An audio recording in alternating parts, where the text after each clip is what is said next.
કેમ છો future doctors? વેદ class તમારા માટે લાવી રહ્યું છે ઓનલાઈન ક્રેશ કોર્સ, તે પણ નેટ 2021 માટે, એ પણ માત્ર ગુજરાતી માધ્યમ માટે.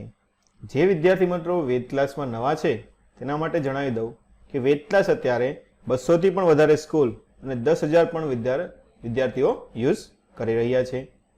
તો આ ક્રેશ કોર્સમાં તમને મળશે શું? આના માટે તમારે વેદ ક્લાસની એપ્લિકેશન ડાઉનલોડ કરવી પડશે. એમાં તમને રોજે 3 કલાકનું લાઈવ લેક્ચર મળશે. ઓકે, એનો સમય આપણે રાખેલો છે સવારે 9:30 થી 12:30નો. પછી એમાં તમને રોજે જે એક્ઝામ લેવાય છે કે જે તમે ભણેલા છો તેના ઉપરથી સાંજે ડીપીપી ટેસ્ટ અને વીકલી 720 માર્કની તમને વીકલી ટેસ્ટ મળશે. એના પછી એમાં તમે થિયરી રીડ કરી શકશો, પ્રેક્ટિસ ટેસ્ટ પણ આપી શકશો. પછી તમે જે પણ ટેસ્ટ આપી છે એનું તમે ડિટેલમાં રિપોર્ટ સેક્શન પણ મળી જશે. તો અને બીજી વસ્તુ તમને મટીરિયલ્સમાં શું શું મળશે? તો મટીરિયલ્સમાં તમે જે રોજે લાઈવ લેક્ચર્સ ભણો છો એનું તમને રેકોર્ડિંગ લેક્ચર મળશે. કોઈ દિવસ તમારે લેક્ચર ચૂકાઈ ગયો હોય તો તમે એનું રેકોર્ડિંગ પણ પછી જોઈ શકો છો. એની પછી જે લેક્ચર્સ ભણો છો તેની લેક્ચર્સ નોટ્સ પણ તમને બધી વસ્તુ એપ્લિકેશનમાં મળી રહેશે. એમાં ડીપલી અને વીકલી જે ટેસ્ટ લેવાય છે એની તમને પીડીએફ ફોર્મેટમાં પણ મળી જશે, જેમાંથી તમે તેમનું સોલ્યુશન્સ અને આન્સર કી પણ જોઈ શકવાના છો. તો વેદ ક્લાસના ક્રેશ કોર્સમાં તમારે જોઈન કઈ રીતે થવું? એના માટે સૌથી પ્રથમ તમારે ગૂગલ પ્લેમાં જવાનું રહેશે. એમાં તમારે વેદ ક્લાસ સર્ચ કરશો તો તમને આ ટાઈપની એક એપ્લિકેશન્સ મળશે કે Ved class NET 2021 crash course in Gujarati. આ એપ્લિકેશન ડાઉનલોડ કરી લો. પછી એમાં તમે સાઇન અપ કરી નાખો. ઓકે, અને તમને 5 દિવસ માટે એપ્લિકેશન ફ્રીમાં યુઝ કરવા મળશે. તો 5 દિવસ તમે ફ્રીમાં લાઈવ લેક્ચરમાં જોઈન થઈ શકો છો. પછી જો તમારે કોઈ પણ ક્વેરી હોય તો તમને અહીંયા એક હેલ્પલાઇન નંબર આપવામાં આવેલો છે. આ નંબર પર તમે કોન્ટેક્ટ કરી અને તમારી ક્વેરી સોલ્વ કરી શકો છો. તો કોનો વેઇટ કરો છો? અત્યારે જ ડાઉનલોડ કરો વેદ ક્લાસની એપ્લિકેશન. આપણે ન્યુક્લિયસમાં પૂછાઈ ગયેલા દાખલા ગણતા હતા. આજે આપણે થોડુંક આગળ ગણીએ. શું કીધું છે? કેટલા આલ્ફા અને કેટલા બીટા કણોનું ઉત્સર્જન થશે આ પ્રક્રિયા દરમિયાન? તો આપણે લખી નાખીએ. ચાલો, 90x 200, એમાંથી બને છે તમારું y 80 168. તો પ્લસ આલ્ફા કણ એટલે શું કહેવાય? 2He4 લખાય ને? શું લખાય? 2He4. દાખલા કે x આલ્ફા કણ આવે છે. કેટલા આવે છે? x આલ્ફા કણ આવે છે. પ્લસ બીટા કણ એટલે શું થાય? ઇલેક્ટ્રોન. દાખલા ધારી લો કે y ઇલેક્ટ્રોન થાય છે. કેટલા થાય છે? y ઇલેક્ટ્રોન એટલે E-1 0. આવું થશે. ચલો આપણને ઉપરની અને નીચેની વસ્તુ સરખાવો. ચાલો, ઉપરની વસ્તુ સરખાવો. શું થશે? 200 બરાબર 168 પ્લસ 4x, અને આમાં તો કઈ છે ને એટલે 0 થઈ ગયું. x કેટલો આવશે અહીંયા? 4x બરાબર આ 70 એટલે 32 થશે. શું થશે? એટલે x બરાબર કેટલું આવશે તમારે? 8 આવશે. કેટલું આવશે? 8.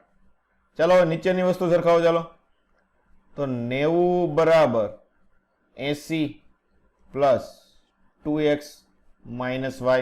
આવું થાય કે ન થાય? ચાલો મૂકી ચાલો. તો 2x માઇનસ y બરાબર 80 માં 10 છે. x કેટલો આવ્યો? 8. 8 દુ 16. તો 16 માઇનસ y બરાબર 10. તો y બરાબર કેટલો આવશે? 6 આવશે. મતલબ શું આવ્યું? આલ્ફા કણ કેટલા આવ્યા? 4 થયા. અને સોરી, આલ્ફા કણ x એટલે 8 થયા ને. અને બીટા કણ કેટલા આવશે? 6. તો 8,6. જવાબ કેટલો આવશે? ઓપ્શન નંબર બી જેટલો થાય. ચાલો એની પછીનો દાખલો. શું કીધું છે? ન્યુક્લિયસને 2 ભાગમાં તમે વિભાજિત કરો. કેટલા ભાગમાં? 2 ભાગમાં ન્યુક્લિયસને વિભાજિત થાય છે.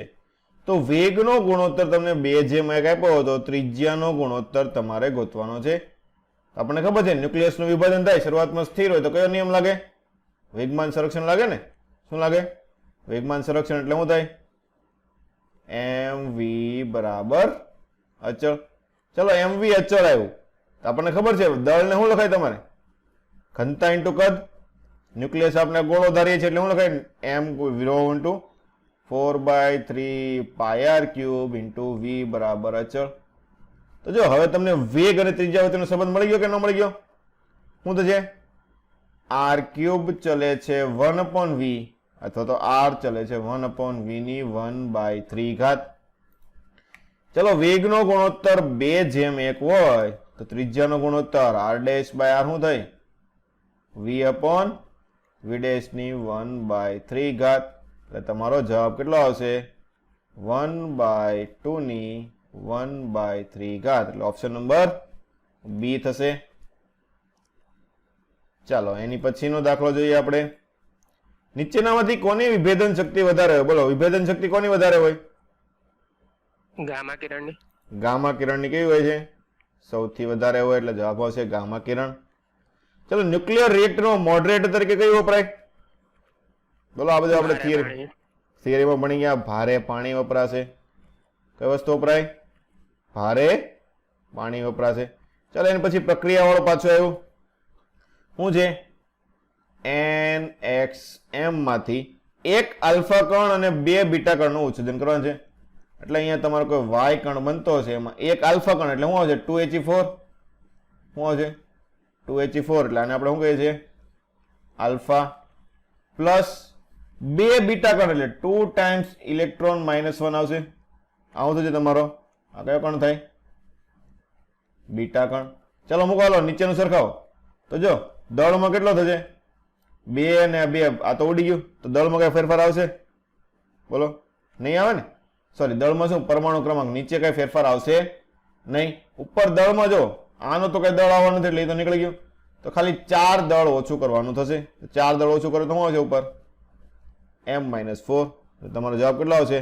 નીચે n ઉપર n-4. એ નીચેની પણ પ્રક્રિયા જ આપેલી છે. પ્રક્રિયાને જ પૂર્ણ કરવાની છે. શું છે? યુરેનિયમ ઉપર તમે ન્યુટ્રોનને આપાત કર્યો છે કે 92 યુરેનિયમ 235 ઉપર તમે 1 ન્યુટ્રોન આપાત કર્યો એટલે પ્લસ ન્યુટ્રોન કર્યો. તેમાંથી તમારે એક તો 38 સ્ટ્રોન્શિયમ 90 તમને મળે છે. આવું થાય. તો પ્લસ તમને શું મળશે? એક તો ઝીનોન તમને આપ્યું છે, આવું છે. પ્લસ તમને ન્યુટ્રોનનું ને એવું બધું કીધું છે કે ઝીનોન અથવા તો ઝીનોનની સાથે તમારે ન્યુટ્રોન લેવાનો છે. ચાલો પ્લસ ન્યુટ્રોન આવશે. શું હશે? 0n1. તો ન્યુટ્રોનમાં જો નીચેનું પદ 0 થવું જોઈએ. તો નીચેની વસ્તુ સરખાવો તો 38 માંથી 92 માંથી 38 કાઢો તો કેટલા વધશે? 54 વધશે. 54. તો નીચે 54 આવી ગયું. ચલો નીચે 54 આવી ગયું. તો ઉપર 54 ઝીનોન હોય તો કેટલો થાય? ઉપર કેટલો આવશે બોલો? 235 ને એ કેટલો થાય? 236. 236 માંથી 90 કાઢો તો કેટલા વધશે? બોલો 236 માંથી 90 કાઢો તો 46 વધે. 146 કેટલા વધશે? 146.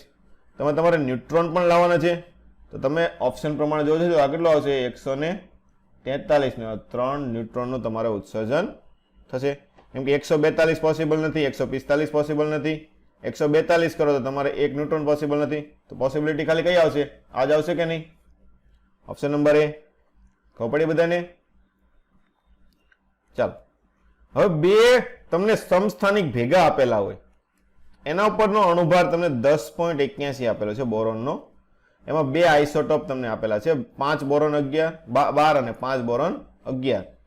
તો એમનો ગુણોત્તર કયા પ્રમાણમાં હશે એ તમારે ગોતવાનું છે.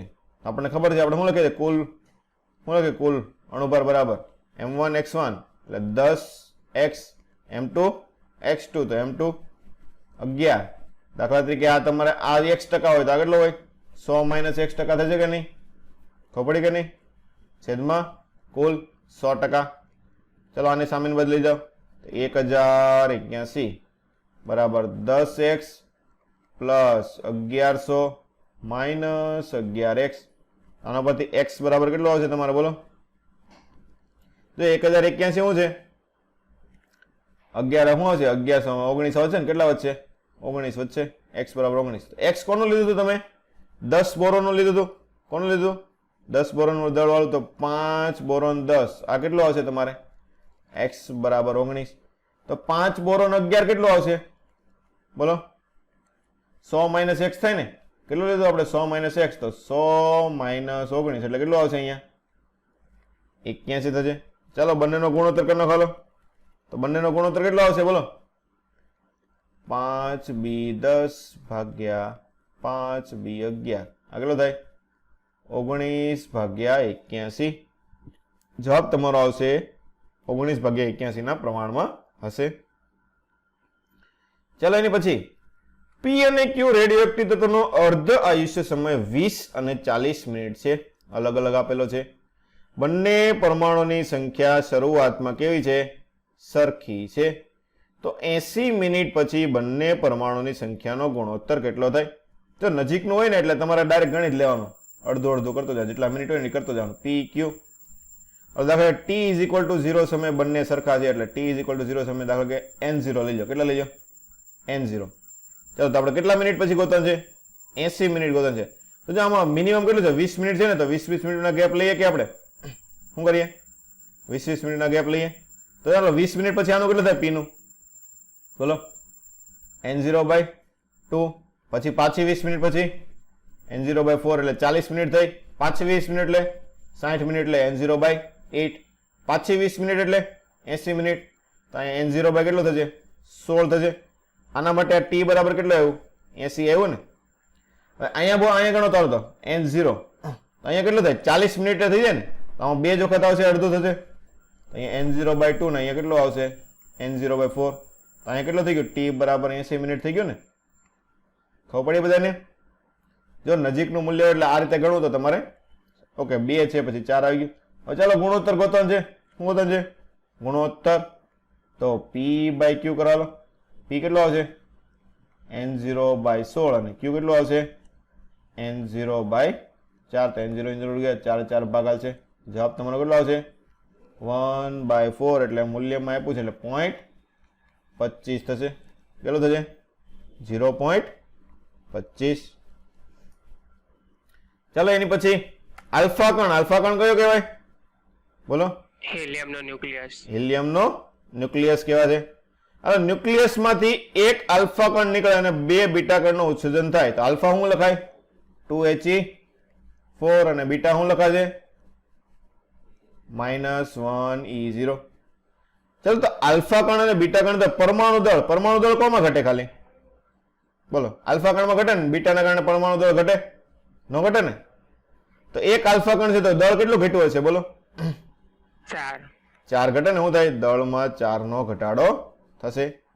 આ તો બેઠે બેઠું સૂત્ર. અર્ધ આયુષ્ય સમય અને લેમડા વચ્ચેનું સૂત્ર. બોલો શું આવે? શું હશે? એ થશે. શું હશે? ટોર્ક હાફ બરાબર શું લખાય? ln2 છેદમાં લેમડા અથવા તો 0.603. મૂલ્ય કેટલું લખીએ છીએ આપણે? 0.693 ભાગ્યા લેમડા. ચાલો એની પછી ન્યુક્લિયસના વિખંડનમાં શેના દ્વારા સમજાવી શકાય? બોલો. ન્યુક્લિયસનું વિખંડન કોના દ્વારા સમજાવી શકાય છે? ન્યુક્લિયસનું પ્રવાહી બોન્ડ મોડેલ દ્વારા સમજાવી શકાય. કોના દ્વારા? કે આ એક યાદ રાખી લેવાનું છે તમારે. ચાલો 6 કાર્બન 11 એમાંથી 5 બોરોન 11 અને બીટા પ્લસ અને x મળે તો x કઈ વસ્તુ હશે? ચાલો આપણે લખી નાખીએ પ્રક્રિયા બાજુમાં. 6 કાર્બન 11 એમાંથી 5 boron 11 plus beta plus. Beta plus એટલે શું કહેવાય? +1e લખાય ને. બોલો. +1e લખાય. તો +1 એટલે આ 6 થઈ ગયું. તો હવે જે મળશે એ શું મળશે? પ્લસ બીટા પ્લસ મળે તો ન્યુટ્રિનો મળે ને. શું મળે? આપણે બંને પ્રક્રિયા કરી હતી ને, એન્ટ્રી ન્યુટ્રિનો અને ન્યુટ્રિનોની પ્રક્રિયા. આમાં પ્રક્રિયામાં કઈ વસ્તુ હશે? ન્યુટ્રિનો હશે. શું હશે? ન્યુટ્રિનો. ચલો ન્યુટ્રોન અને પ્રોટોનનું દળ mn અને mp, ન્યુટ્રોનની સંખ્યા n, પ્રોટોનની સંખ્યા z હોય તો ન્યુક્લિયસનું દળ કેટલું હશે? મેં તમને કીધું ન્યુક્લિયસનું દળ હંમેશા શું હોય? ન્યુટ્રોન પ્રોટોનના દળ કરતા કેવું હશે? એકલા દળ કરતા ઓછું હોય ને. કેટલું હોય? ઓછું હોય. તો લેસ ધેન શું આવશે? n ટાઈમ ન્યુટ્રોનનું દળ પ્લસ z ટાઈમ પ્રોટોનનું દળ. આની કરતા હંમેશા કેવું હશે? ઓછું હશે. આ વસ્તુ ધ્યાન રાખવાની છે. ચલો નીચેનામાંથી કયો કણ ધન વીજભારિત છે? બોલો. Alpha, beta, gamma, X-ray. ધન વીજભારિત કયો આવે? આલ્ફા કણ આવે ને. કયો આવે? 2He4. શું હશે? કેટલો વીજભાર હોય આલ્ફા કણ? +2e હોય ને. કેટલો હોય? +2e. ચલો પોલોનિયમનો અર્ધ આયુષ્ય સમય 12.5 કલાકનો છે. તો 256 ગ્રામ પોલોનિયમમાંથી 1 ગ્રામ થતા લાગતો સમય. આપણો કોણ છે?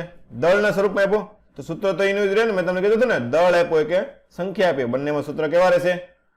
સરખા. તો m/m0 બરાબર હાફ રેસ ટુ n. અને n બરાબર આપણે શું લખીએ છીએ? બોલો, n બરાબર t/t હાફ લખીએ ને. કેટલું આપેલું છે? t/t half. આવું થાય. ચાલો તો t/t હાફ કેટલું થશે? આમાંથી n પહેલા ગોતી નાખીએ. અહીંયા 256 માંથી તમારે કેટલો કરવાનો છે? 1. તો અંતિમ કેટલું થશે? m બરાબર 1. છેલ્લું શરૂઆતમાં હતું 256. તો half raise to n, 1/2 raise to n. ચલો 256 કેટલી ઘાત લખાય? 2 ની 8 ઘાત લખાય કે ન લખાય? શું લખાય? 2 ની 8 ઘાત. આના ઉપરથી n બરાબર કેટલો મળ્યો તમને? 8 મળ્યો. અહીંયા મૂકો. ચાલો, n બરાબર 8. 8 બરાબર t ના છેદમાં t હાફ. t હાફ તમને ખબર છે તો સમય મળી જાય. 8 ગુણ્યા 12.5. તો 12.5 ગુણ્યા 2 એટલે 25. 25 ચોક 100. એટલે તમારો જવાબ કેટલો આવશે? અહીંયા 100 કલાક આવશે. કેટલો આવશે? 100 અવર્સ થતા તને 1 ગ્રામમાં કન્વર્ટ થઈ જશે. ચાલો એની પછી Xnα3 લિથિયમમાં સંકેતમાં તમને x વસ્તુ કઈ હશે? બોલો, x વસ્તુ કઈ હશે? કઈ રીતે લખશો તમે? બોલો, વિચારો. આને પેલા કઈ રીતે લખાય? x એનો મતલબ શું થાય? આ રીતનો થાય. જો x શું આપેલું છે? x આપેલો છે. શું આપેલું છે? n alpha. n આલ્ફા એટલે શું થાય? ન્યુટ્રોન. n એટલે શું લેવાનું તમારે? ન્યુટ્રોન લેવાનું. કે ન્યુટ્રોન તમે આપાત કર્યો, એમાંથી તમને આલ્ફા કણનું ઉત્સર્જન થયું. ખબર પડી તમને? આ રીતનો સંકેત આપ્યો તો મતલબ શું થાય? બોલો, શું મતલબ થાય? કે ન્યુટ્રોન આપાત કર્યો, એમાંથી આલ્ફા કણનું ઉત્સર્જન થયું. એટલે x પ્લસ તમારે ન્યુટ્રોન કરવાનો અને ઉત્સર્જન કોનું થશે? તમારે આલ્ફા કણ. અને પરિણામી દ્રવ્ય કયું બન્યું તમારું? 3 લિથિયમ 7 બન્યું. તો અહીંયા બાજુમાં તમારે શું લખવાનું આવશે હવે? 3 લિથિયમ 7. ઓકે, તો ચાલો હવે x મળી જાય. ચલો સરખાવો. 3 ને 2 5. એટલે x માં નીચે કેટલો આવશે? 5 આવશે. ઉપરનું સરખાવો. ચાલો, 7 ને 4 11. 11 માંથી 1 જાય તો વધે કેટલા? અહીંયા 10. તો 5x 10 એટલે શું આવશે? 5 એટલે બોરોન આવશે. 5 બોરોન 10. ઓપ્શન નંબર એ થશે. ચલો, ન્યુક્લિયર ફિઝન. ન્યુક્લિયર ફિઝન એટલે શું થાય? સનલાઇન પ્રક્રિયા થાય ને. કઈ પ્રક્રિયા થશે? સનલાઇન પ્રક્રિયામાં ઉર્જા મુક્ત થાય છે. કારણ કે શું જોઈએ? બોલો, સનલાઇન પ્રક્રિયામાં ઉર્જા મુક્ત થાય. કેમ કે શું થાય? એનું હેમાં રૂપાંતર થાય. દળનું ઉર્જામાં રૂપાંતર થાય કે ન થાય? બોલો, મેં તમને કીધું હતું ને, બંને ભેગા થાય એટલે બંધન ઉર્જા શું થાય? ન્યુક્લિયન દીઠ વધે. બંધન ઉર્જા વધે એટલે એક્સ્ટ્રા જે હોય એ શું થાય? મુક્ત થશે. એ કોના કારણે થાય? આપણે ઉપર લખ્યું હતું ને, પ્રોટોન ન્યુટ્રોનના દળ કરતા ન્યુક્લિયસનું દળ કેવું હોય છે? ઓછું હોય છે. તો જે એક્સ્ટ્રા દળ હોય છે આપણે E બરાબર શું લખીએ છીએ? ડેલ્ટા mc² લખીએ ને. શું લખીએ? Delta mc². તો વધારાનું દળ હશે એનું તમારે ઉર્જામાં રૂપાંતર થશે. ચલો, 8 ઓક્સિજન 16 એ ડ્યુટેરિયમનું શોષણ કરી. ડ્યુટેરિયમ એટલે શું લખાય? બોલો, 8 ઓક્સિજન 16. ડ્યુટેરિયમ એટલે શું લખાય? બોલો, ડ્યુટેરિયમ 1H2 થાય ને. ડ્યુટેરિયમનું શોષણ કરી આલ્ફા કણનું ઉત્સર્જન કરે. આલ્ફા કણ એટલે શું આવશે? અહીંયા 2He4. તો વચ્ચે કયું? ચાલો, 8 ને 1 9. 9 માંથી 2 જાય તો કેટલા વધે? 7. તો 7 હોય તો આપણને ખબર છે નાઇટ્રોજન થાય. તો નાઇટ્રોજન ઉપરનું સરખાવો. ચાલો, 16 ને 2 18. 18 માંથી 4 જાય તો કેટલું વધશે? 14. તો તમારો જવાબ કેટલો આવશે? 7 નાઇટ્રોજન 14. ચાલો એની પછી, એક રેડિયો એક્ટિવ તત્વમાં પ્રારંભમાં 4 ગુણ્યા 10⁻16 જેટલા સક્રિય ન્યુક્લિયસો છે. તત્વનો અર્ધ આયુષ્ય સમય તમને 10 દિવસ કીધું. તો 30 દિવસમાં ન્યુક્લિયસની સંખ્યા ગોતો. ચલો, તો 30 દિવસમાં કેટલો થાય? 0 સમય. આમાં 3 જ સ્ટેપ આવશે ને, તો આપણે ડાયરેક્ટ જ કરી નાખીએ. સૂત્ર મૂકવાની કઈ જરૂર છે નહીં. લોજિકલી જ ગણ નાખવાનું. 4 ગુણ્યા 10⁻16. હવે 10 દિવસ પછી કેટલું થાય? અર્ધ આયુષ્ય સમય 10 દિવસ એટલે કેટલું થાય? અડધું થાય ને. અડધું એટલે 2 ગુણ્યા 10⁻16. હાલો, 20 દિવસ પછી પાછું અડધું થશે એટલે 1 ગુણ્યા 10⁻16. 30 દિવસ પછી પાછું અડધું થાય તો હશે 0.5 ગુણ્યા 10^16. તમારો જવાબ કેટલો આવશે? 0.5 ગુણ્યા. જો પછી ખાસ વસ્તુ તમને રકમમાં શું કીધું છે? વિભાજન પામેલા ન્યુક્લિયસની સંખ્યા. આ તમને મળે, આ કયા મળે બોલો તો? આ કયા મળશે તમને? અવિભાજિત. અવિભાજિત. તો આ વસ્તુ ધ્યાન રાખવાની. જવાબ આવી ગયો તો ડાયરેક્ટ લખી નાખવાનો નહીં. આ તમને જે મળ્યા એ અવિભાજિત ન્યુક્લિયસની સંખ્યા થઈ. ઓકે, અવિભાજિત, ખાલી અવિભાજિત રહેવા દી. ચાલ, તો વિભાજિત કેટલા મળે? તો વિભાજિત કઈ રીતે ગોતશો બોલો તમે? વિભાજિત કઈ રીતે ગોતશું? શરૂઆતમાંથી બાદ કરી નાખીએ ને. શરૂઆતમાં કેટલા હતા? 4 ગુણ્યા 10^16. એમાંથી તમને અંતિમમાં વધ્યા 5 ગુણ્યા 10^16. એટલે જેટલા વિભાજિત થયા તે મળશે 3.5 ગુણ્યા 10^16 થશે. ઓપ્શન નંબર સી થશે. તો રકમ ખાસ વાંચવાની. તમને શું પૂછ્યું છે એના ઉપરથી તમારે જવાબ લખવાનો રહેશે. ચલો, એની પછી પરમાણુ વડે રોકાતું કદ તે ન્યુક્લિયસના કદ કરતા લગભગ કેટલામાં ગણું હોય? બોલો. વી એટમ બાય વી ન્યુક્લિયસ લગભગ કેટલું હોય? 10^15 ગણું હોય. જો કઈ રીતે લખ્યા, જો હું તમને કહું. વી એટમ છેદમાં વી ન્યુક્લિયસ. ચલો, મેં તમને કીધું હતું કદ એટલે શું લખાય? 4/3 πr³ લખાય ને. શું લખાય? πr એટમ નો ઘન છેદમાં અહીંયા આવશે 4/3 r ન્યુક્લિયસ નો ઘન. આ તો ઉડી જશે. ચલો, મેં તમને કીધું હતું એટમ. એટમ આપણે કેમાં માપીએ છીએ? કયા એકમમાં માપીએ? એંગસ્ટ્રોમમાં માપીએ કે ન માપીએ? કેમાં માપીએ? એંગસ્ટ્રોમમાં માપીએ. તો આ તમારું થશે 10⁻10 ની ક્રમના હશે. અને ન્યુક્લિયસ, ન્યુક્લિયસ કયા ક્રમનું હોય? ન્યુક્લિયસને કયા એકમમાં માપીએ છીએ આપણે? બોલો. શરૂઆતમાં કીધું હતું ફર્મીમાં માપીએ ને. કેમાં માપીએ? ફર્મી એકમમાં. એટલે લગભગ એનું મૂલ્ય કેટલું હશે? 10⁻15 ના ક્રમનું હશે. તો ચાલો, તો 10⁵ અને એનો ઘન એટલે 10 ની કેટલી ઘાત આવશે તમારે? 15 ના ક્રમનું થાય. આમાં બધાને ખબર પડી કઈ રીતે કહેવું? ચાલો, એની પછી હાલો, આ પ્રક્રિયા કઈ છે? આ વસ્તુ કઈ નીકળી આમાંથી? આ શું નીકળ્યું? બીટા. બીટા. તો આ પ્રક્રિયા કઈ કહેવાય? બીટાશય. બીટાક્ષયની કહેવાશે. ચાલો, ન્યુટ્રોન અને પ્રોટોનનું દળ તમને આપેલું છે AMU ના સ્વરૂપમાં. અને ન્યુટ્રોન અને પ્રોટોનથી 4.0015 AMU નું દળ ધરાવતું હિલિયમ ન્યુક્લિયસ બનાવે છે. તો ન્યુક્લિયસની બંધન ઉર્જા કેટલી થાય? બંધન ઉર્જા કોના ઉપરથી નક્કી થશે? બોલો. ડેલ્ટા એમ ઉપરથી નક્કી થાય ને, કે ન્યુક્લિયસ ને પ્રોટોન ભેગા થાય એટલે દળ, તમારું જે દળ શક્તિ થાય એના ઉપરથી ખબર પડે. ચાલો, તો કયો ન્યુક્લિયસ બનાવવાનું છે? હિલિયમ. તો હિલિયમ શું લખાય?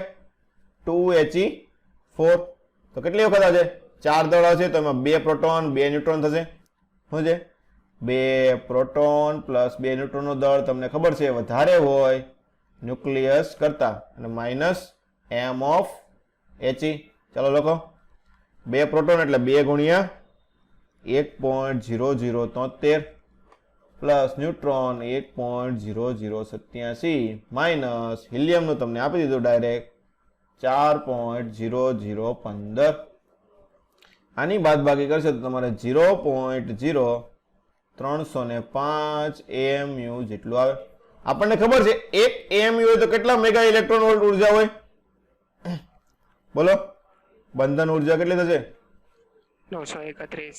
931. તો 0.0305 ને કોના વડે ગુણવાનું તમારે થશે? 931. તો 9 તરી 27 એટલે 27 કરતા થોડોક વધારે જવાબ. એટલે 27 કરતા થોડોક વધારે એક જ જવાબ આપેલો છે 28.4 mega electron volt. Option number A. ચાલો, એની પછીનો દાખલો. T = 0 ક્ષણે રેડિયો એક્ટિવ તત્વના નમૂનાના દળ 10 ગ્રામ છે. તો 2 સરેરાશ જીવનકાળ જેટલા સમયગાળા પછી આપેલ તત્વના નમૂનાનું દળ કેટલું હશે? જો 2 કેટલા કીધા તમને? સરેરાશ જીવનકાળ પછી કીધું. શું કીધું? તો E². સરેરાશ જીવનકાળ ક્યારે કહેવાય? E માં ભાગનું થાય ને. કેટલામાં ભાગનું થાય? E માં ભાગનું થાય. તો શરૂઆતમાં દળ E માં ભાગનું થાય, પણ 2 વખત તમારે E માં ભાગનું કરવાનું છે. તો શું થાય? 10/E² લખાય કે ન લખાય? E નું મૂલ્ય આપણને ખબર છે. E નું મૂલ્ય કેટલું થાય?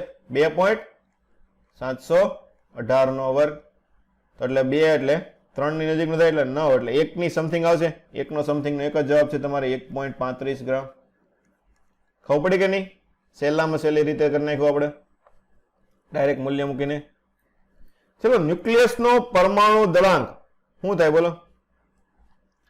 પરમાણુ ક્રમાંક કરતા ઓછો હોય, પરમાણુ ક્રમાંક કરતા વધારે હોય, એની જેટલો હોય, કે ક્યારેક ઓછો હોય ક્યારેક વધારે હોય? બોલો. પરમાણુ ક્રમાંક કરતા વધારે. વધારે જોઈએ ને. હમણાં એ બરાબર આપણે હંમેશા શું લખીએ છીએ? ઝેડ પ્લસ એન થાય કે ન થાય? એન ની સંખ્યા આપણે શું લખતા હતા? એ માઇનસ ઝેડ લખીએ ને. તો એ બરાબર શું લખાય? Z plus N. તો ઝેડ શું થાય? પરમાણુ ક્રમાંક. એને પ્લસ ન્યુટ્રોનની સંખ્યા કરી એટલે ઝેડ કરતા તો હંમેશા કેવું આવશે? વધારે. એટલે શું આવશે? બોલો, ઓપ્શન નંબર કયો આવશે? બોલો મને કયો. બી. બી આવશે. ફરીથી એક વખત વિચારો તો ચાલો. તો હંમેશા વધારે હોય. ફોર એક્ઝામ્પલ હાલો એક કણ લ્યો, હાઇડ્રોજન કણ લ્યો. કયો લ્યો? હાઇડ્રોજન લ્યો. તો હાલો, તો હાઇડ્રોજનમાં શું હોય? ઝેડ એન કેટલો હોય? ન્યુટ્રોનની સંખ્યા 0 અને એ બરાબર શું થશે? તો ઝેડ થાય. તો હાઇડ્રોજન પાછો અપવાદમાં આવી ગયો ને. તો તમારે આમાં શું આવશે? ક્યારેક પરમાણુ ક્રમાંક જેટલું થાય કે ન થાય? બોલો, કન્ફ્યુઝન કરવા માટે આવું પૂછેલું છે. હંમેશા તો આમાં આવે નહીં ને, કેમ કે હાઇડ્રોજન અપવાદમાં આવી ગયો એટલે એ તો હંમેશા તમે લઈ શકવાના છો નહીં. ખબર પડી કે ન પડી બધાને? બોલો, હાઇડ્રોજન આપણે આમ લખીએ ને 1H1 લખીએ કે ન લખીએ? બોલો, 1H1. તો શું થાય? ઝેડ અને એ બંને કેવા થયા? સરખા થયા કે નહીં? હા, તો આ વસ્તુ ધ્યાન રાખવાની થશે. તો આમાં હંમેશા આવશે નહીં. જો હાઇડ્રોજન સિવાયના તમે કીધા તો શું આવે? હંમેશા વધારે આવે. પણ હાઇડ્રોજન કીધું છે ત્યારે શું આવશે? એના જેટલું થવાનું છે. ચલો, સૂર્યમાં કઈ પ્રક્રિયા થાય? પ્રોટોન સંલયન. પ્રોટોન સંલયનની પ્રક્રિયા થાય ને. બે હાઇડ્રોજન ભેગા થઈને શું થાય છે? શું બને? હિલિયમ ન્યુક્લિયસ બનાવે કે નહીં? બે હાઇડ્રોજન ભેગા થઈને હિલિયમ ન્યુક્લિયસ બનાવે. ચલો, રેડિયમનો અર્ધ આયુષ્ય સમય 1600 વર્ષનો છે. 1600 વર્ષે તે અડધું થઈ જાય. તો 100 ગ્રામ રેડિયનમાંથી કેટલા વર્ષે 25 ગ્રામ રેડિયન થયું હશે? તો કેટલી વખત થયું હોય? બોલો. 2 વખત અડધું થયું હોય ને. શું થાય? 100 ગ્રામ હોય તો પેલા અડધું થઈને 50 થાય, પાછું એનું અડધું થઈને કેટલું થાય? 25 થાય. તો 2 વખત અડધું થયું કે નહીં? તો આમાં કેટલા વર્ષ લાગે? 1600. પાછા બીજા 1600 લાગે. તો ટોટલ કેટલા લાગશે? 2 ગુણ્યા 1600 એટલે કેટલા વર્ષ થાય? 3200 યર થાય કે નહીં? જો આ ચેપ્ટરમાં આ વસ્તુ બહુ સારી વસ્તુ છે. હું કે તમને ક્યારેક સૂત્ર ન હોય તો પણ તમે દાખલા ગણી શકો. ખબર પડી કે ન પડી? ક્યારેક તમને સૂત્ર ખબર ન હોય તો પણ તમે આમાં દાખલાનો જવાબ તમે લાવી શકો. ચાલો, એની પછી ન્યુક્લિયસ ZXA હોય તો કઈ વસ્તુ કોને કહેવાય? હવે પ્રોટોનની સંખ્યા શું લાવશે? બોલો, પ્રોટોન. ઝેડ. પ્રોટોન બરાબર ઝેડ. પછી બીજું શું આવે? ન્યુટ્રોન. ન્યુટ્રોન બરાબર શું થાય? A minus Z. A minus Z. તો તમારો જવાબ કયો આવશે? Option number B, proton Z, neutron A minus Z. Nuclear સંલયન પ્રક્રિયામાં બે M1 અને M2 દળના ન્યુક્લિયસ ભેગા થઈને M3 દળ બનતું હોય તો M3 દળ મેં તમને હમણાં કીધું કેવું હોય? હંમેશા કેવું હોય? લેસ ધેન હોય ને. કેવું હોય? નાનું હોય. કેમ કે બંધન ઉર્જા તમારી કેવી થાય છે? વધે છે. ન્યુક્લિયોન દીઠ બંધન ઉર્જા વધે એટલે પરિણામી દળ કેવો છે? બંને દળ કરતા નાનું. આના આપણે 2 થી 3 દાખલા પૂછાઈ ગયા છે. ચલો, નીચે આપેલી પ્રક્રિયામાં કે 1H2 1H3 અને 2He4 ની અનુક્રમે બંધન ઉર્જા A, B અને C હોય તો પ્રક્રિયામાં ઉત્પન્ન થતી ઉર્જા કેટલી હશે? શું લખાય? અંતિમ માઇનસ પ્રારંભિક લખાય ને. તો C minus A minus B આવું લખાય કે નહીં? ડાયરેક્ટ શું આવશે? C minus A minus B. એટલી ઉર્જા તમારે ઉત્પન્ન થવાની છે. ચલો, ન્યુક્લિયરના વિખંડન દરમિયાન વિખંડન ટુકડાનું દળ અને જનક ન્યુક્લિયસના દળનો ગુણોત્તર. બોલો, વિખંડન ટુકડાનું દળ શું છે? વિખંડન ટુકડાનું દળ. આજે હમણાં પાછો આવી ગયો, પાછો આવ્યો. છેદમાં જનક ન્યુક્લિયસનું દળ. આનો ગુણોત્તર કેવો હોય? બોલો, 1 કરતા નાનો હોય ને. કેવો છે? 1 કરતા નાનો. કેમ કે વિખંડન ટુકડા એટલે 2 ટુકડા થયા એટલે એનું દળ કેવું હશે? વધારે હશે. ભેગું હોય ત્યારે દળ કેવું હોય? ઓછું હશે. તમારો જવાબ શું આવશે? Less than 1. ચલો આઇસોટોનની જોડ આમાંથી કઈ છે જોવો તો. આઇસોટોન એટલે કઈ વસ્તુ સરખાવવાની થાય તમારે? ન્યૂટન. ન્યુટ્રોન. ચલો ન્યુટ્રોન સરખાવવાનું થાય તો ન્યુટ્રોન કેમાં સરખા છે જોવો તો. ન્યુટ્રોનનું સૂત્ર શું આવશે? a minus Z. જોવો તો કેમાં સરખા થશે? પહેલી વસ્તુ લઈએ ચાલો 34. તો પહેલામાં હું લખીએ એસી વાળો લઈએ. કયું વાળો? 34 80 74. તો આમાં ન્યુટ્રોનની સંખ્યા કેટલી થશે? 74 માઇનસ 34 એટલે આ તમારે થશે 40. એની સાથેનું તત્વ 31 કેલ્શિયમ 71. 31 કેલ્શિયમ 71 તો કેટલો થાય? n બરાબર 71 માઇનસ 31 બરાબર 40. તો પહેલામાં જવાબ આવી ગયો. તો જવાબ શું આવશે? એસી અને કેલ્શિયમ. ચલો ન્યુક્લિયસ વિખંડન શક્ય છે કારણ કે ન્યુક્લિયસની ન્યુક્લિયોન દીઠ બંધન ઉર્જા શું થાય? બોલો ગ્રાફ કયા ટાઈપનો આવે છે આપણે બંધન ઉર્જાનો ગ્રાફ? ઈ વિરુદ્ધ. બોલો બંધન ઉર્જાનો ગ્રાફ ઈ વિરુદ્ધ એનો ગ્રાફ કેવો આવે છે? આ રીતનો આવે ને આમ. આવો આવે કે નથી આવતો? આવો ગ્રાફ દોરીએ છે કે નથી દોરતા? તો શું થાય? મહત્તમ પરમાણુ ક્રમાંક શું થાય? પરમાણુ ક્રમાંક વધવા સાથે શું થાય છે?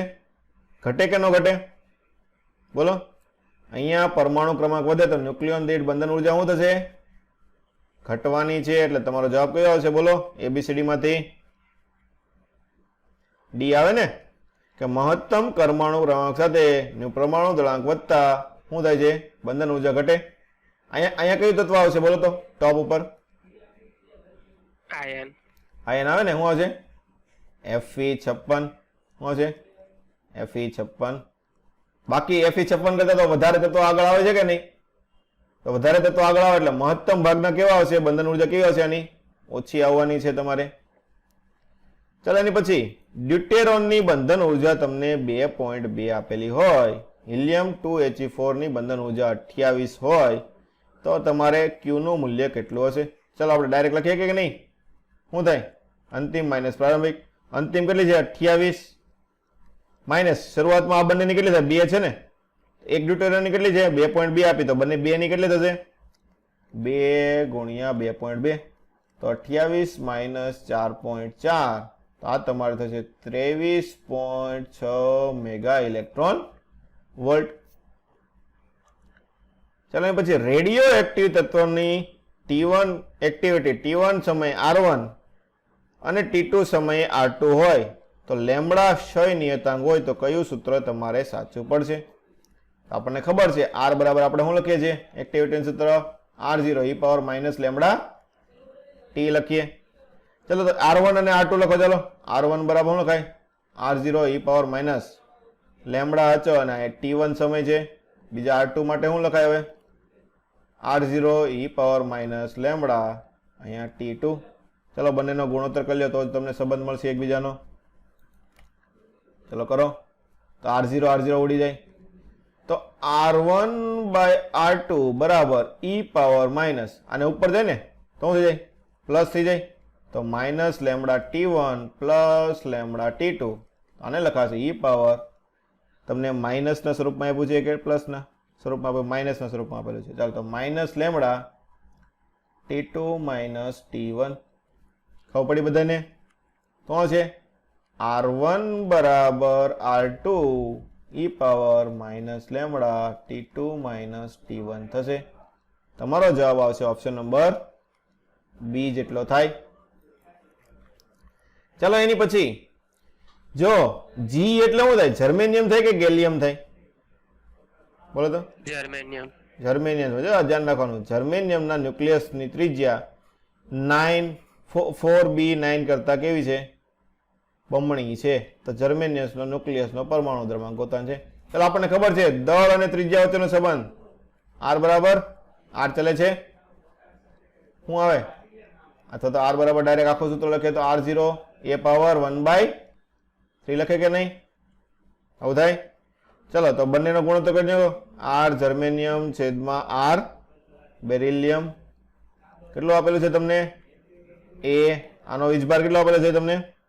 9 આપેલો છે ને? 9 આની 1/3 ઘાત થશે. ચલો આ ગુણોત્તર તમને કેટલો આપ્યો છે? 2 આપ્યો છે.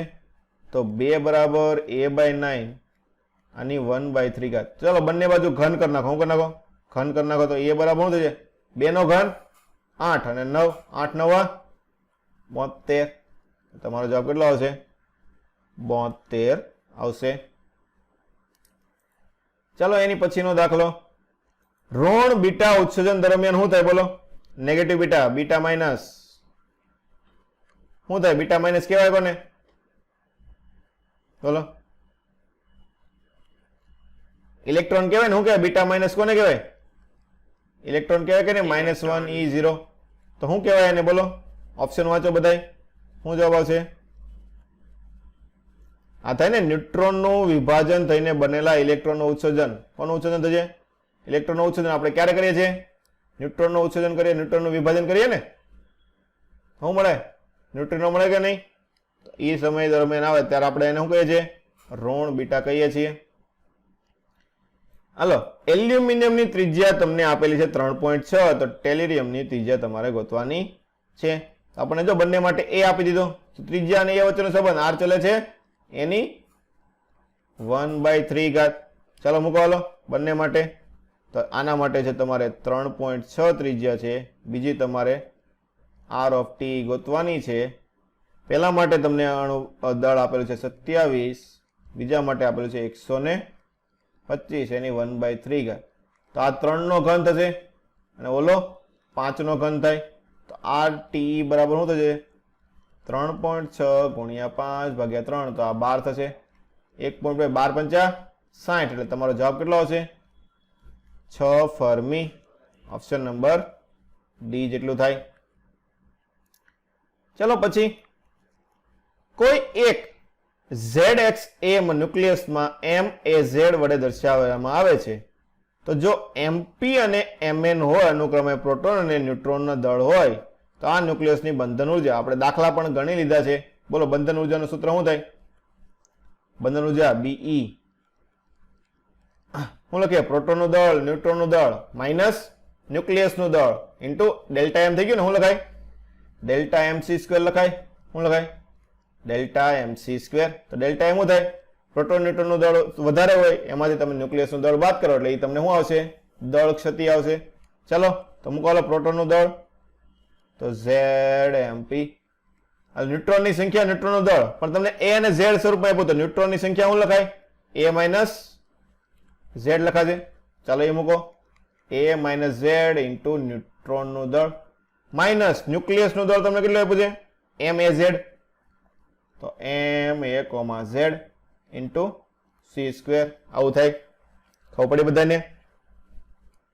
તો જવાબ તમારો શું આવશે? ઓપ્શન નંબર એ થશે ને. શું થશે? ઓપ્શન નંબર એ.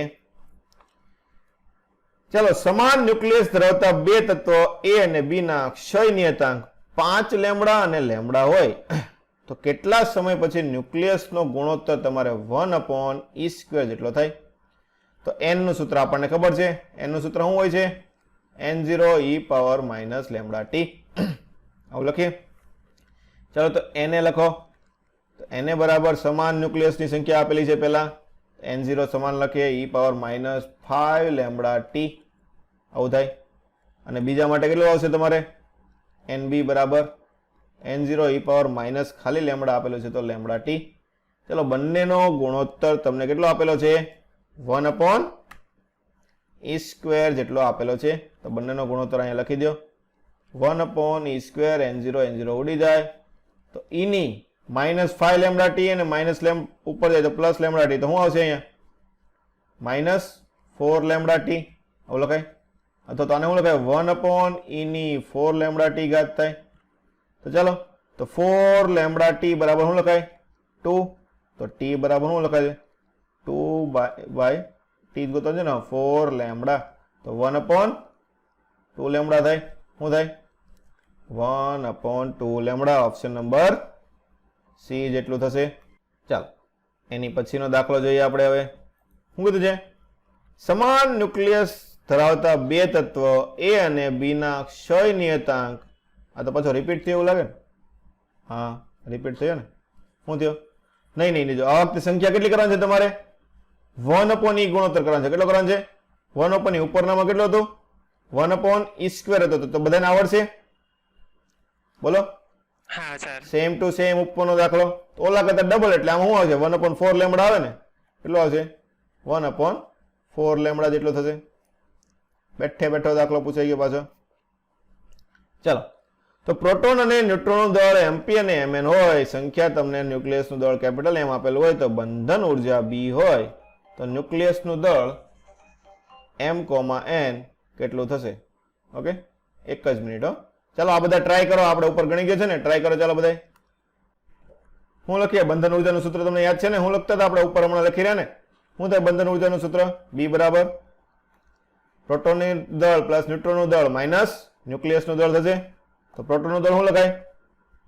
z આપેલું છે ને, પ્રોટોનની સંખ્યા તમને z આપેલી છે, z time mp minus plus પેલા ન્યુટ્રોનનું દળ લખ નાખીએ તો n, ન્યુટ્રોનની સંખ્યા તમને n આપેલી હોય તો n ટાઈમ્સ mn માઇનસ ન્યુક્લિયસનું દળ તમને કેપિટલ M આપેલું છે ઇન્ટુ c² કરીએ કે ન કરીએ?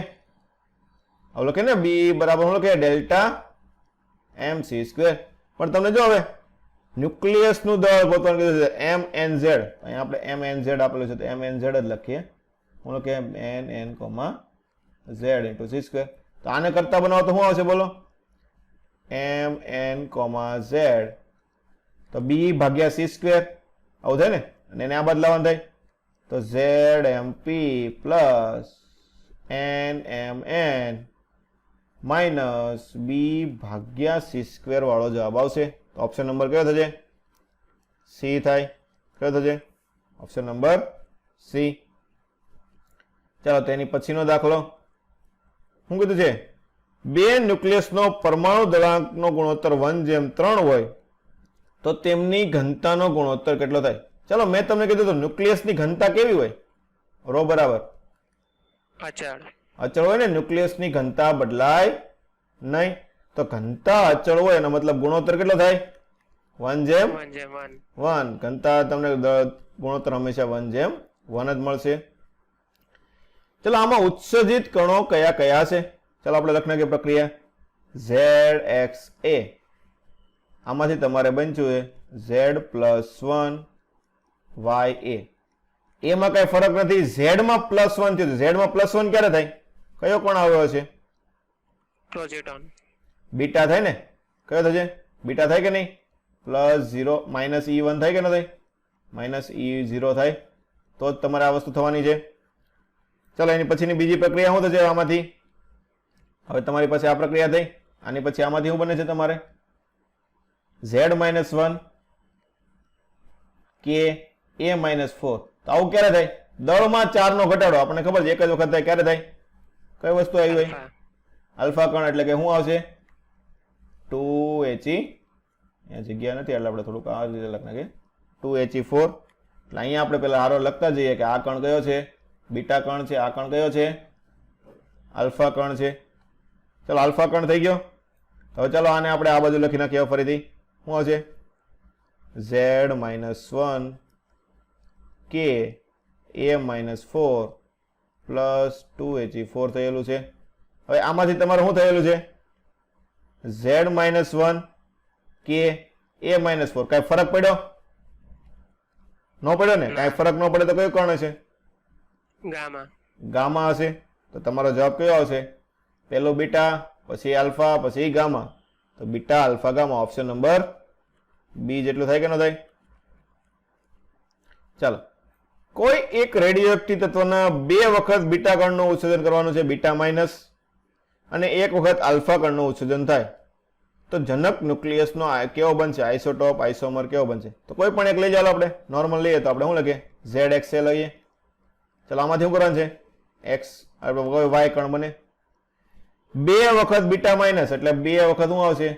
-1E0 પ્લસ 1 વખત આલ્ફા એટલે 2He4. તો જો આમાં જો તમે આમાં Z બદલાશે? ન બદલે ને. -2 + 2 અહીંયા ઉડી જાય તો Z નો Z રહેશે. ઉપર અહીંયાથી A -4 થશે. તો જો અહીંયા Z નો Z રહ્યો તો આ બંને કણ કેવા કહેવાય? બોલો. આઇસોટોપ્સ કહેવાય. તો તમારો જવાબ શું આવશે? જનક ન્યુક્લિયસ અને જે બનતો ન્યુક્લિયસ છે બંને કેવા થશે? આઇસોટોપ્સ હશે. ચલો ડ્યુટેરોન અને હિલિયમની ન્યુક્લિયોન દીઠ બંધન જોજો, ખાસ રકમ વાંચવાની. શું કીધું છે? ન્યુક્લિયોન દીઠ બંધન ઉર્જા 1.1 અને 7 મેગા ઇલેક્ટ્રોન વોલ્ટ હોય તો 2 ડ્યુટેરોન ન્યુક્લિયસ ભેગા થઈને એક હિલિયમ ન્યુક્લિયસ બનાવતું હોય તો તેમાં ઉત્પન્ન થતી ઉર્જા તમારે ગોતવાની છે. તો 2 ડ્યુટેરોન એટલે શું થાય? 1h2 plus 1h2. આમાંથી શું બને છે તમારે? 2he4 બને છે. તો પ્લસ તમને Q ઉષ્મા ઉત્પન્ન થશે. ચલો ઉષ્મા કેટલી થાય? તમને ન્યુક્લિયોન દીઠ બંધન ઉર્જા આપેલી છે તો આની ન્યુક્લિયોન દીઠ કેટલી છે? 7. તો 4 ન્યુક્લિયોન થાય ને, ન્યુક્લિયોન એટલે એ લખાય કે નહીં? તો આની કેટલી છે? 4 ગુણ્યા 7 માઇનસ આની ન્યુક્લિયોન દીઠ કેટલી આપેલી છે? 1.1. એવા કેટલા થાય? 4 થાય ને, કે 2 આના, બીજા 2 આના અને 1 ની આપેલી છે તમને 1.1. તો આ ગણો ચાલો. તો 7 ચોક 28, 11 દુ 22 દુ ને 44 એટલે 4.4 એટલે તમારે 23.6 મેગા ઇલેક્ટ્રોન વોલ્ટ થાય. ખબર પડી બધાને કઈ રીતે આવ્યું? 23.6 મેગા ઇલેક્ટ્રોન વોલ્ટ. ચાલો એની પછી લિથિયમનો ન્યુક્લિયસનું દળ અને ન્યુક્લિયસને મુક્ત અવસ્થામાં દળના સરવાળા કરતા 0.042 AMU એટલે કે U જેટલું ઓછું છે તો 3 લિથિયમ ન્યુક્લિયસની ન્યુક્લિયોન દીઠ બંધન ઉર્જા કેટલી થાય? આ તો ડાયરેક્ટ બેઠું થઈ ગયું ને. શું થાય? કુલ ઉર્જા શું લખાય? પહેલા તો કુલ ઉર્જા EB, બી શું લખાય છે આપણે? EBE. કુલ બી શું લખાય? 0.042 ડેલ્ટા એમ ગુણ્યા આપણે શું કરીએ છીએ? કેટલા વડે ગુણીએ છીએ? બોલો. 931 મેગાવોલ્ટ. આ તો તમને શું મળી? કુલ મળે કે ન મળે? કેટલી મળે? કુલ મળે. પણ તમને કઈ ગોતવાની કીધી છે? ન્યુક્લિયોન દીઠ. તો કોના વડે ભાગવું પડશે તમારે? એ વડે ભાગવું પડે કે ન ભાગવું પડે? ખબર પડી કે ન પડી? બોલો. અહીંયા આગળ તમને સૂત્ર જ લખી દો. ઓકે. EBE બરાબર શું થશે તમારે? EB બંધન ઉર્જા છેદમાં એ કરવું પડે. ખબર પડી? એ લિથિયમ માટે એ કેટલા આપે છે તમને? 7. તો 7 6 42 થાય ને. તો શું છે? 0.006 આવું થાય. તો 931 ગુણ્યા 6 એટલે 5.586 શું છે? 5.586. તો નજીકનું મૂલ્ય તમારે કેટલું થશે? 5.6 mega electron volt. Option number B જેટલું થાય. ઓકે. ચાલો એની પછી કોઈ એક રેડિયોએક્ટિવ તત્વના નમૂનામાં T=0 સમયે I0 કાઉન્ટ પ્રતિ મિનિટ તમારે થાય છે. જો T=5 મિનિટનો તમે સમય લીધો હોય તો I0 બાય ઈમા ભાગની થાય છે. હાલો ઈમા ભાગની થાય અને શું કહેવાય? બોલો. ઈમા ભાગની થાય અને શું કહેવાય? સરેરાશ જીવનકાળ કહેવાય ને. શું કહેવાય? સરેરાશ જીવનકાળ. એટલે તમને ટાઉ બરાબર કેટલું આપી લીધું? 5 મિનિટ. સરેરાશ જીવનકાળ તમને 5 મિનિટ આપેલો છે. તો કયા સમયે એક્ટિવિટી ઘટીને પ્રારંભના મૂલ્ય કરતા અડધી એટલે શું લખાય? અડધા આયુષ્ય સમય. શું સૂત્ર આવે છે તમારે? બોલો. અડધા આયુષ્ય સમયનું સૂત્ર શું છે? તમને જો ln ના સ્વરૂપમાં આપેલું છે એટલે ln ના સ્વરૂપમાં લખીએ. ln2 છેદમાં લેમ્બડા લખીએ. ચલો આપણને ખબર છે સરેરાશ આયુષ્ય સમય લેમ્બડા વચ્ચેનો સંબંધ 1/λ થાય ને. તો 1/λ/t. તો આ તમારું શું છે? 5 ln2. આવું થાય કે ન થાય? તો તમારો જવાબ શું આવશે? 5 log base 2. શું છે? 5 ln2 આવશે ને. તો ઓપ્શન જો તો અલગ અલગ log base નો આપેલા છે અને અલગ e base માં પણ આપેલા છે. તો કયો જવાબ આવશે? બોલો તો. ABCD. અહીં થોડુંક લખવામાં ઉલટું થઈ ગયું છે અને તમે સુધાર નાખજો. 5 log e base 2 આ રીતે આવે. અહીં e ઉપર લખવાનું સ્ક્વેર થઈ ગયો છે. ઓકે. ખબર પડી બધાને? અહીંયા પણ ઓપ્શન સુધાર નાખજો. અહીંયા બધામાં શું હોય છે? અહીંયા 5 log 10 base 2. તો આપણે કયો બેઝ આવે? ln એટલે કયો બેઝ લખવાનો થાય? e બેઝ થાય ને. કયો બેઝ થાય? log of e બેઝ લખવાનો. ચાલો આગળ. એક રેડિયોએક્ટિવ આઇસોટોપનો ક્ષય નિયતાંક તમને લેમ્બડા આપેલો હોય. T1 અને T2 સમયે એક્ટિવિટી તમને A1 અને A2 આપેલી હોય તો T1 - T2 સમયે ન્યુક્લિયસની સંખ્યા તમારે કેટલી થાય તે તમારે ગોતવાની છે. ચલો A1 આપણે શું લખીએ છીએ? A ચલે છે. અવિભાજિત ન્યુક્લિયસની સંખ્યા આવે ને. A1 બરાબર શું લખીએ આપણે? એ બરાબર લેમડા ઇન્ટુ એન લખીએ. શું લખીએ? એ બરાબર લેમડા ઇન્ટુ એન. તો એ વન બરાબર શું લખાય? Lambda one into N 1. અને એ ટુ બરાબર શું લખાશે? Lambda two into N two. હા, તો આના ઉપરથી એન વન શું લખાશે? A one upon lambda one અને એન ટુ શું લખાય? A two upon lambda two થશે. ચલો લેમડા તો બંને માટે સરખા હોય તો લેમડા જ રહેવા દઈએ. આમ આપણે લેમડા 1 ને 2 થોડો કરવાનો છે. બંને તમને સરખા જ આપેલા છે, લેમડા જ આપેલા છે. તો તમારે શું કરવાનું છે? ક્ષય પામતા T1 - T2 સમયમાં તો કેટલા થાય? N1 - N2 થાય કે ન થાય? શું થાય? N1 - N2. ચલો કરી નાખો N1 - N2. તો A1 by lambda minus A2 by lambda. તો આ તમારે થશે A1 - A2 બાય લેમડા થશે. જવાબ તમારો કેટલો આવશે? ઓપ્શન નંબર સી જેટલો થાય. ચાલો એની પછી ન્યુક્લિયસ NXM એક આલ્ફા કણ અને 2 બીટા કણનું ઉત્સર્જન કરે. ચાલો લખી નાખો. NXM. અહીંયા કોઈ તમને Y કણ મળતો હોય, એક આલ્ફા એટલે શું હશે? 2He4. 2 બીટા કણ શું લખાય? બોલો, માઇનસ ઇલેક્ટ્રોન લખાય ને, -1 E0. તો ચાલો નીચેનામાં કાંઈ ફેરફાર થવાનો છે નહીં, એટલે નીચે તમારે Z નો N આપેલો હોય તો N નું N જ રહેશે. ઉપર દળમાં 4 નો ઘટાડો M-4. જો આ એકનું એક સમીકરણ તમને 2 થી 3 વખત નીટમાં પૂછાઈ ગયેલું છે, ઉપર પણ આવી ગયેલું છે.